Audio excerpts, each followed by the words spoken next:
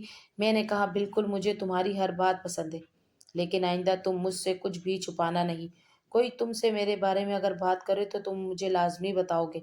میری بات سن کر اس نے ہاں میں سر ہلا دیا اور کہنے لگا، مجھے آپ کے پیسوں کی ضرورت نہیں ہے، اگر آپ یہ کسی غریب کو دے دیں تو بہتر ہوگا۔ میں اس کا رویہ دیکھ کر حیران ہو گئی تھی، اس میں خودداری اور غیرت بھی تھی، ساتھ ساتھ ہی غرور بھی تھا۔ وہ میری کسی بات کو خاطر میں نہیں لا رہا تھا، لگتا تھا جیسے ساری باتیں وہ پہلے سے جانتا ہے اور کسی بھی طور مجھ سے پیسے وغیرہ نہیں لینا چاہتا۔ اس میں کوئی لالچ نہیں تھا۔ میں نے اس کی بات پر خاموشی تو اختیار کر لی تھی، لیکن دل میں بہت سارے سوالات تھے جو اٹھ رہے تھے، پر اپنے شوہر کے ہوتے ہوئے میں یہ بات کسی سے کر نہیں سکتی تھی۔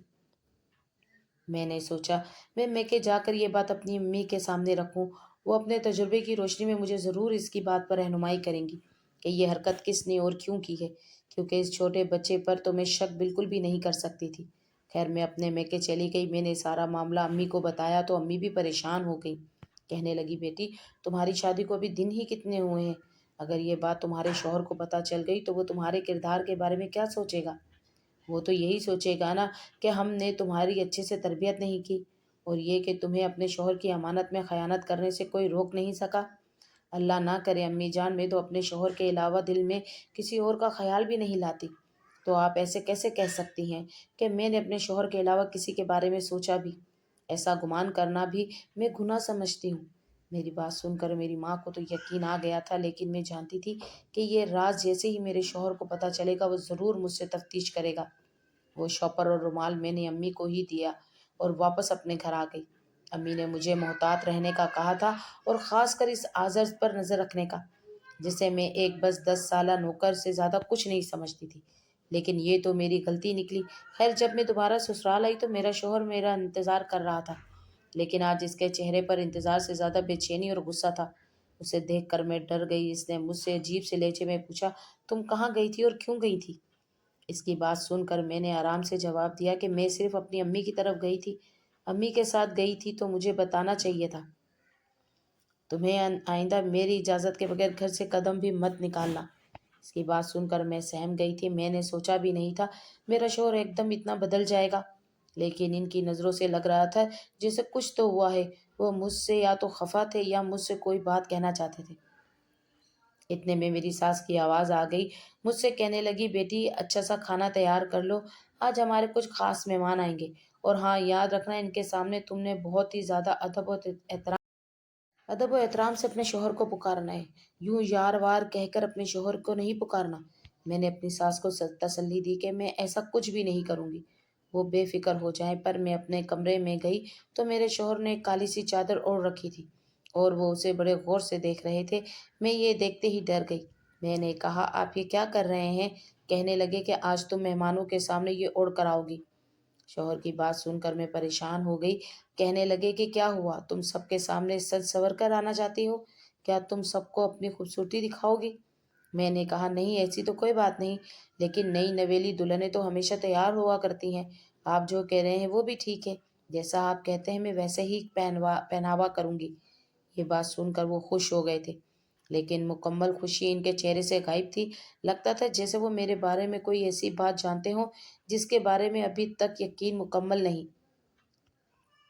اور وہ شک بھی کر رہے ہیں۔ خیر میں نے صبر و تحمل سے کام لینا تھا، اس لیے میں خاموش رہی۔ پھر میرے شوہر نے مجھے وہی چادر اوڑھنے کا کہا، حالانکہ میں تو سمجھی تھی کہ وہ مجھ سے صرف مذاق کر رہے ہیں۔ دعوت میں کون کون آ رہا ہے؟ میری بات سنتے ہی میرے شوہر کے تاثرات بدل گئے اور بولے، جو بھی آ رہا ہے تمہیں اس سے غرض نہیں ہونی چاہیے، چاہے تم عورتوں سے ملو یا مردوں سے، تمہارے پہناوے میں کوئی فرق نہیں آئے۔ جی بالکل صحیح ہو گیا، میں تو بس اسی لیے پوچھ رہی تھی تاکہ مجھے مہمانوں کا اندازہ ہو جائے۔ میں اپنی بات کر کے تو خاموش ہو گئی تھی، لیکن میرا شوہر مجھے ابھی تک مشکوک نظروں سے دیکھ رہا تھا۔ آدھے گھنٹے بعد مہمان آ گئے۔ گھنٹے بعد جب میں نے کھانا لگایا تو مہمانوں نے ایک کالے رنگ کے کپڑے پہنے آدمی بھی موجود تھا۔ میں اسے دیکھ کر عجیب سی گھبراہٹ کا شکار ہو گئی تھی، کیونکہ وہ مجھے بار بار اس طرح دیکھ رہا تھا جیسے مجھے پہلے سے جانتا ہو۔ میں اسے دیکھ کر پریشان ہو گئی تھی، لیکن اپنے شوہر کو یہ بات محسوس نہیں ہونے دی، نہ ہی میں نے اس کی طرف دیکھا۔ میرے شوہر نے مجھے یہ بات بتا نہیں رکھی تھی کہ یہ ان کے رشتے دار ہیں اور کیا لگتے ہیں۔ سو میں خاموشی سے دعوت کا کھانا بھی کھا رہی تھی اور مہمانوں سے بھی پوچھ رہی تھی کہ انہیں کسی چیز کی ضرورت ہو تو وہ مجھے بتائیں۔ تھوڑی دیر کے بعد میں اٹھ کر کچن میں آئی۔ میرے شوہر بھی میرے پیچھے پیچھے آ گیا۔ سچ سچ بتا دو، یہ سب کچھ کب سے چل رہا ہے؟ میرے شوہر نے مجھے میرے بازوؤں سے کھینچتے ہوئے کہا تو میں پریشان ہو کر انہیں دیکھنے لگی۔ کیا چل رہا ہے؟ کیا کہنا چاہتے ہیں آپ؟ میں نے ان سے غصے سے پوچھا تو ہنس کر بولے، یعنی تمہیں سب پتہ ہے لیکن تم انجان بننے کی اداکاری کر رہی ہو۔ ایک بات یاد رکھنا، میں کبھی کسی گناہ گار کو یا بے وفا کو معاف نہیں کرتا، اور جس دن مجھے سچ سمجھ آ جائے گا اس دن تو میں تمہارے چہرے پر تھوکوں گا بھی نہیں۔ ابھی تو میں فی الحال میں شک کا فائدہ دے رہا ہوں، جس دن مجھے حقیقت پتہ چلی اس دن میں تمہیں جان سے مار دوں گا۔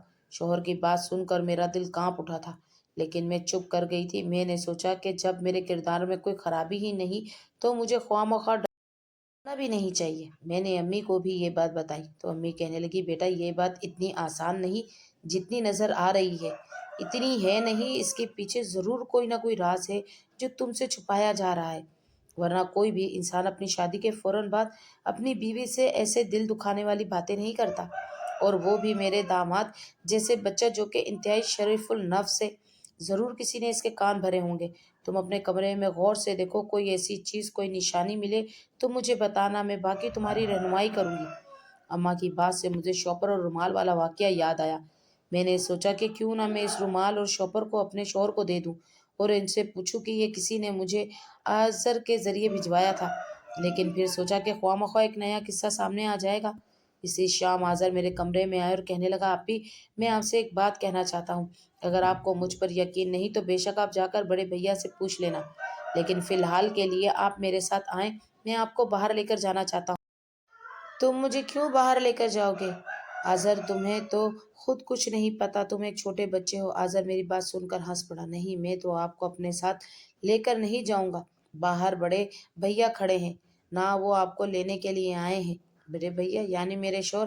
ہاں ہاں آپی، میں انہی کو تو بڑے بھیا کہتا ہوں، وہ کار میں آپ کا انتظار کر رہے ہیں۔ میں اس آذر کی بات سن کر کچھ سمجھ نہیں تھی، پریشان بھی تھی اور شک میں بھی پڑ گئی۔ میں نے اپنی ساس سے جا کر پوچھا کہ آذر نے مجھے کہا ہے کہ باہر میرے شوہر مجھے لینے کے لیے کھڑے ہیں، کیا واقعی میں انہوں نے آپ سے ایسی کوئی بات کی تھی؟ میں نے تو باہر جا کر بھی نہیں دیکھا، آذر بچہ ہے، شاید اس سے غلطی ہو گئی ہو، آپ جا کر ایک بار باہر دیکھ آئیں۔ ہماری بات سنتے ہی آذر باہر کی طرف بھاگا۔ میری ساس جب باہر گئی تو وہاں کوئی بھی نہیں تھا۔